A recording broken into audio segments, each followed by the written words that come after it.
Hi. I have been invested in true crime for longer than I will admit to being alive. Growing up, the lesser known local crimes always interested me in the evening news. And then, of course, there were the sensational cases like O.J. Simpson, where I watched a slow motion car chase for what may have been hours.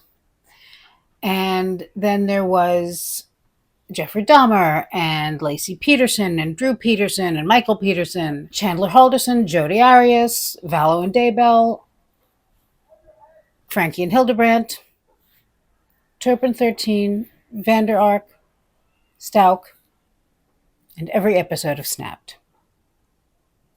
For years, Forensic Files has lulled me to sleep. And coincidentally, the first episode of Forensic Files that I ever saw was a rerun of the first episode ever filmed, in which Peter Thomas beautifully and dutifully told a story about a Connecticut man whose wife went missing, only to later have investigators dredge a nearby river, retrieve an industrial wood chipper that they had heard he had purchased, apply a solution to the area where the serial number that he had all but obliterated was, which brought it to the surface and made it legible. They then searched the area around this river, took everything that looked like it could have come from an industrial wood chipper, and then retrieved everything that wasn't wood or mulch type materials, and basically recreated this man's wife and arrested him and charged him with you know what. I watched every second of the Casey Anthony trial up until the jury went to deliberate, at which time I had naively been lulled into a false sense of security, thinking that justice would come forth. And that's when we learned what we already knew, which is that we can never really unclench. But Sarah Boone has taught me that I have actually learned absolutely nothing. I remember the first time I heard about Sarah Boone. It was kind of like a Florida woman leaves boyfriend in suitcase to die. And at the time, I was not interested because it sounded like one of those bizarre, soundbite, freakish crimes or accident things that you never hear about again. You know, it sounds. I mean, it was just not didn't interest me somehow. There was not enough information there to make it interesting. It was just a soundbite, like I said. I figured this is a fly-by-night thing. We will never hear about it again, but we did hear about it again. We heard about it again when we were presented with her interrogation. And I tried to remember what my thoughts were when I first saw that interrogation. Sadly, I do not remember very well because we've been through so much since. But from what I remember, I thought at first blush this seemed like a Caucasian soccer mom divorcee who seemed to have gotten caught up in a whirlwind relationship of sorts. She makes claims so boastful and odd that I did not have the capacity to doubt them at first. I foolishly could not imagine somebody claiming to be an outstanding parent when they were in fact the opposite. I am an outstanding mother to my son. Okay. I excel at everything. I've never seen anything like that. I had, I thought, come to terms with the harsh reality that criminals lie a lot and effortlessly. For me, Katie Magbanowa on the stand was the masterclass in that. She was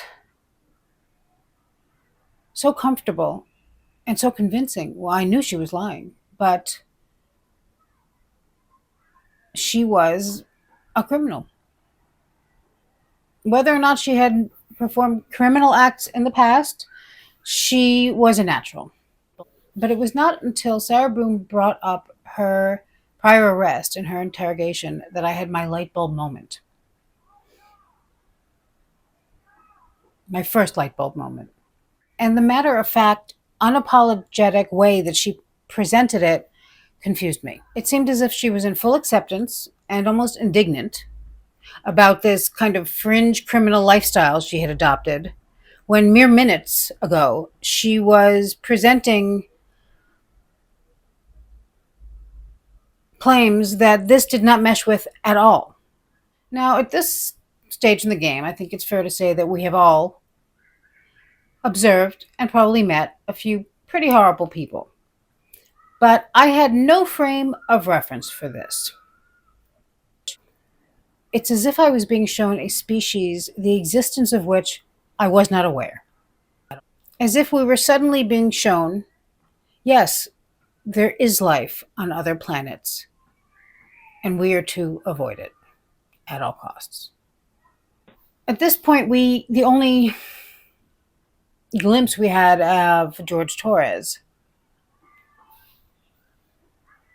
was the suitcase video and Sarah's claims to have footage on her phone to have documented proof that he was a drunken monster. Yeah, I started documenting at one point, but that was way before, I think, the last time that he got arrested, where he was flying off the deep end.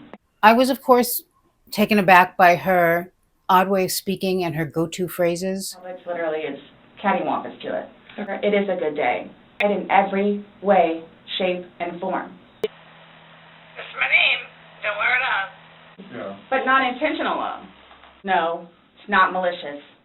It's not malicious.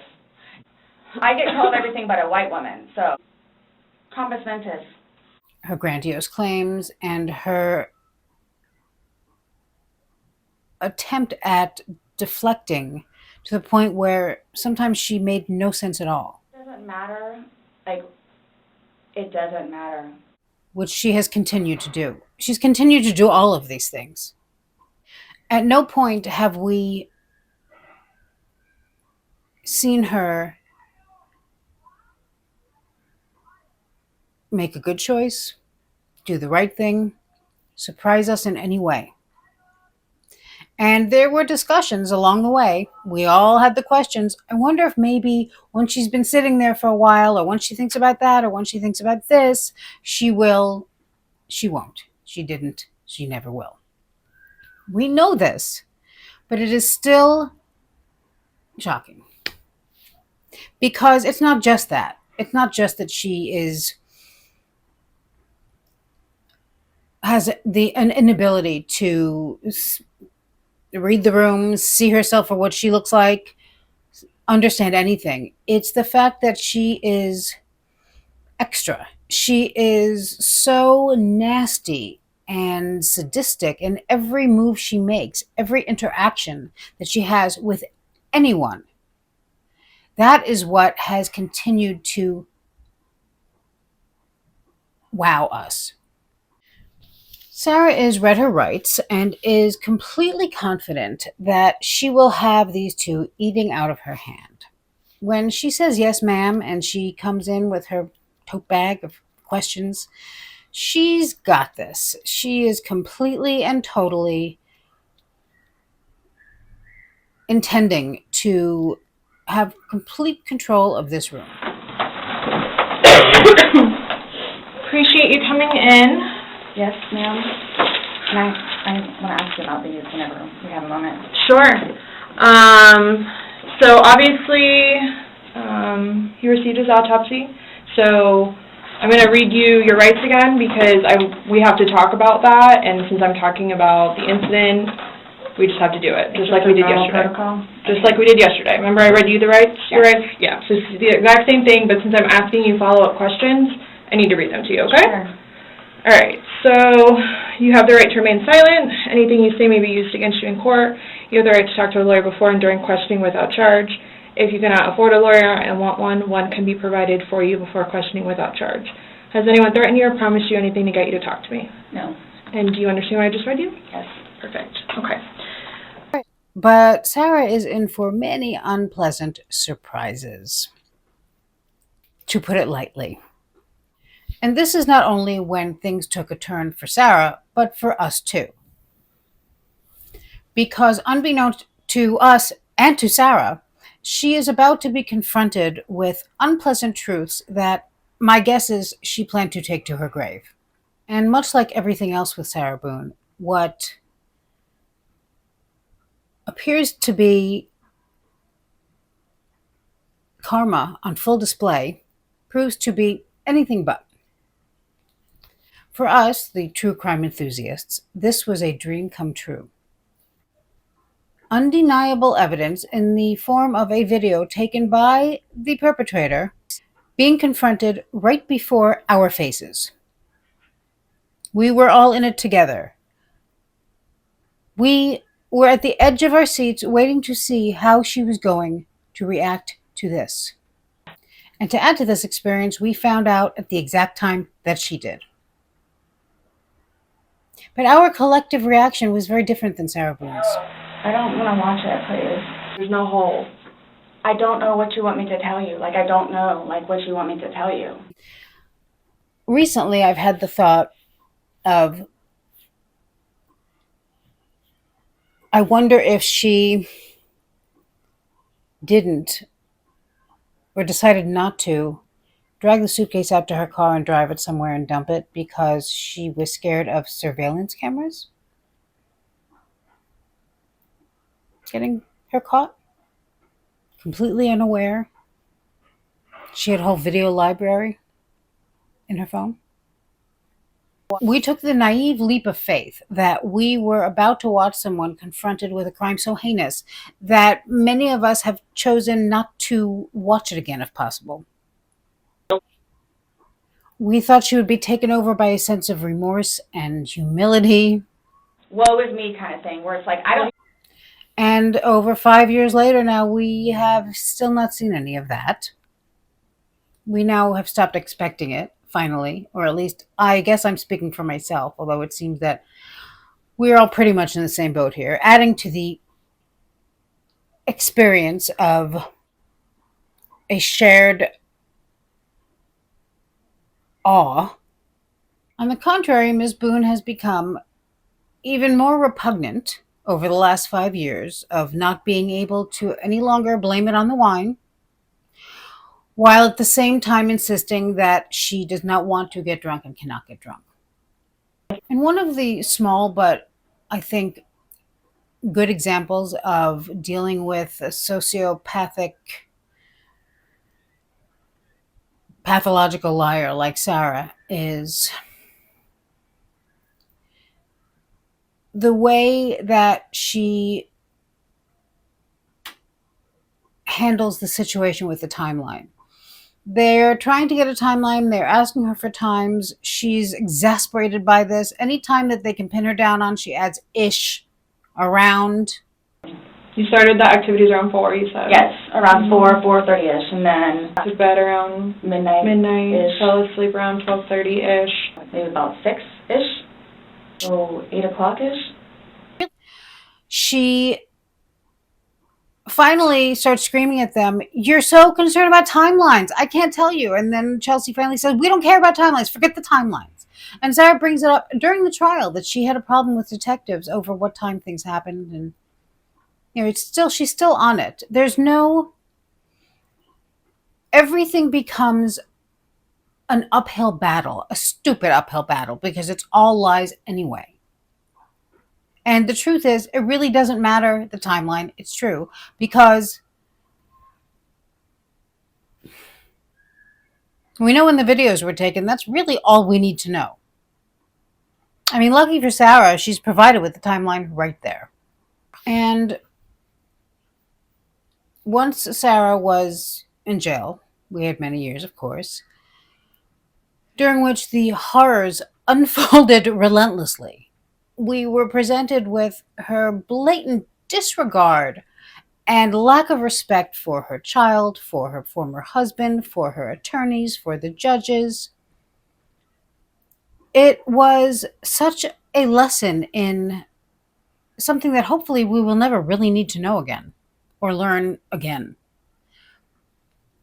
Because, I know that I've said this before, and I hear people saying things like there are a lot of people. It's shocking how many people there are like this, and you know, to me, I know that there are a lot of narcissists, a lot of sociopaths, a lot of psychopaths, a lot of antisocial, disordered folk out there, but I have never, ever witnessed a Sarah Boone before. To me, she is like really like a creature, like a like I really can't. I'm still sitting here speechless half the time. I take Jodi Arias, who I don't want to say too much about because maybe I'll go into a deeper comparison there because their crimes are somewhat similar. And Jodi Arias is no genius, in my opinion. But she can read a room, you know? I mean,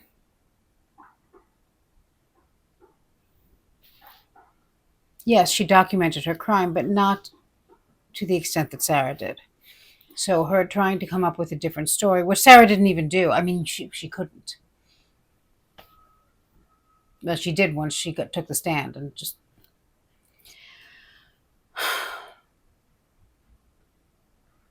And at least Jodi Arias didn't have a child. Sometimes with certain kinds of people, the fact that they don't have children, I'm is the one thing I'm grateful for when it comes to them. Sarah continued to do the wrong, nastiest thing to the degree that most of us would not even consider her actions as being plausible or possible. But yet there she was doing them. I feel that, and this is also obvious probably, but Sarah really did, and this has kind of gelled, solidified for me more recently, that Sarah clearly, I mean, we've discussed this and I have had this thought many times, but it was not as clear to me that Sarah really took all of her shortcomings and just downright flaws, terrible flaws, bad qualities, and blamed them all on George. She just, I always say that she's very lazy, and this is no exception. She had this boyfriend, pinned everything on him, as unplausible as it could possibly be, and she got away with it for quite a while. It was his fault that she was not a good mother. It was his fault that she drank too much. I'm sure it was his fault that she cheated on her husband, former husband now. It was her fault that she could not keep a job. Did I say it's his fault that she drank too much? Probably. Everything was his fault because she was so terrified of him. And he was so forceful with her. He forced her into everything. I also have a theory about when Sarah and George first met. When they were kind of getting to know each other in the honeymoon phase, if you will. Sarah was laying the groundwork of having had a very lonely and sad life filled with loss and abuse. And George was laying the groundwork by being honest. He probably mentioned to her that his previous marriages had failed in part because of, as his first wife referred to it, him being a ladies' man. And I think that from that moment forth, Sarah was on the defense. She was jealous and even more suspicious than she normally is, and the die was cast for her. This was her warning and her cue, her stage direction, if you will, because he already felt bad and responsible for this behavior. She certainly wasn't going to put up with that behavior, but she was going to let it prey on her already huge insecurities, jealousy, and paranoid personality. And she was also going to use it to her advantage because she knew that he had felt some kind of way about it already. Which is also why I always say that I think it bothered her that he was not jealous, because she couldn't make him jealous. She couldn't make him be like her, basically. Nobody really wants to have a partner who just doesn't care what you do. But that really wasn't the case either. It's just that George cared about the more important things, like, as we've said, her being safe, which is ridiculous because she'll always be safe. I want to, if you want to, set up first of all, let me say this. I have no idea what I'm doing.